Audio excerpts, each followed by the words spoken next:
Hidden treasures. Well, this house was an interesting house.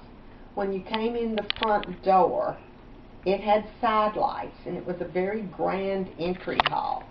And it had one of the most beautiful staircases you would ever see, in that it went up, and there was a landing, and then you went up again, and there was another landing, and then you went up again, and there was a balcony hall. And the railing to all of that was hand-turned solid maple. And each of the posts at the landings were like this big, and there was a ball, a solid wood ball on each one of them. And the side that went down to the hall was not wallboard or papered or anything. It was solid wood, and it was all hand carved and beaded. But under that stair, where the second landing was, there was an outside door, and under that second landing it went into a closet.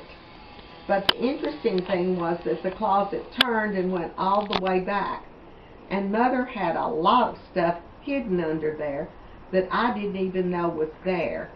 And after they passed away, one of my brother's nosy friends was up there and brought out a lot of stuff that I hadn't seen in 30 years.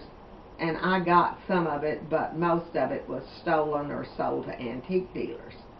This was also an interesting hall in that we discovered that if you stood on certain boards in the hall floor, you could rock back and forth and make the third and the fourth steps of the staircase creak and sound exactly like somebody was going up or down it. We used to scare people to death with our ghost stories and then use those boards to prove it. Another interesting closet was in the sitting room. It was one of the few things in the house that locked. It had shelves, and originally it was a medicine closet for the man who built the house, who was a country doctor. So which house was the sitting room? The sitting room is the one we sat in when you were growing up, called the living room. The one that picture is taken. The west porch. The west porch. Okay. You know, there were 3 doors. One to Mom and Daddy's little bedroom, one to the living room, and one to the big divided room. Okay. Well, when you came in that porch, that was where the doctor had his patients come into, and he had that closet over there locked. Okay. And then there was a back stairwell that went out of what Mama called her utility room, and it went up to 3 floored attic rooms, which also had a window but no door. And stories go that they used to make the slaves go up there and stay under that roof if they misbehaved. That was punishment. I don't know whether that was true or not, because I never lived in the house until 1943, and fortunately slavery was long a thing of the past. But the house was built of slave-made bricks.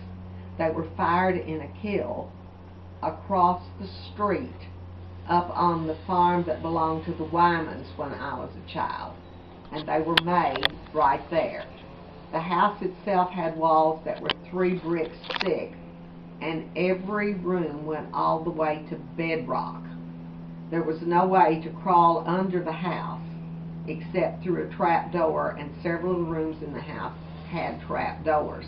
Especially accessible was a trap door in the floor of the sitting room, which we ended up calling the living room, where all of us stayed most of those years at night. There were other trap doors in the house.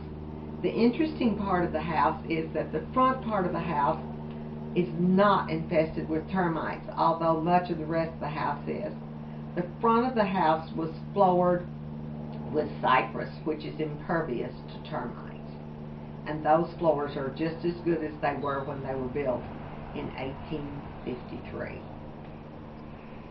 It's an interesting house. There was also a root cellar under the house that you could access. That's the only trap door I know about. Well, that opened like that, but the others were trap doors literally in the middle of the floor, covered by rugs.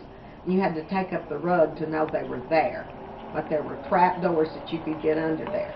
That's the reason Daddy never attempted to centrally heat or air condition the house, because there was no way to get ductwork through that house. Not even in the upstairs could you get ductwork, because the rooms except through the doors. You could go up that back stair, and there were 3 rooms in a row that were all floored, but the only way to get to them was through the doors that went from one room to the other, because all the walls were brick all the way to the roof. It was roofed in metal, and I guess the roof that was on it to begin with is still there.